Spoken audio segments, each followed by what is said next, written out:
I went home to deliver, or I delivered here. Follow your man's pocket. You need to follow your man's dream. You need to follow your man's lead. I want to just ask a simple question. Okay? Should in case you are pregnant and the offer is for you to go back to Africa, would you like to go back to Africa or prefer here to give birth in this place? This is not based on what I want. This is based on what my man can afford. A lot of women do things because they see other women do things online. Oh, I went home to deliver, or I delivered here. So they want to follow the same things.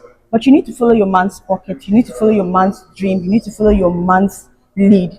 If your man has the money that you should give birth here, you should go ahead and give birth here. But if your man is not buoyant enough and he said, I want to go back to Africa and deliver and come back, which is okay. You cannot compare your relationship and people's relationship, and you don't have to do the things that everyone is doing. I will advise every woman to deal with her relationship based on her man's pocket.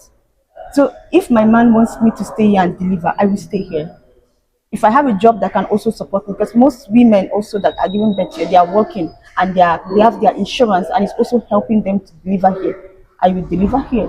But if my man be like, oh please, babe, you have to go home, and I will book my ticket and go home. I'm not the one that married myself. I didn't get myself pregnant, right? So I have to follow what my man wants. That's the truth. But most of the 95.85% of ladies that I hear and the stories I've heard both online and offline, of course, their man can also have another girlfriend here. That's most of the reason they will say they cannot go back home to give birth. They rather die with the man here. So, but you telling me that you look a man, it's another different idea. So, Like, okay, you don't want to go back because once you go back, the man will start cheating. Before you marry a man or the man marries you, you have to cross the boundaries of insecurity. You have to break the circle of insecurity before you even open your leg and get pregnant. It is a mindset that you need to work on. If you believe that every man cheats, get over it and get a man to marry and stay one place.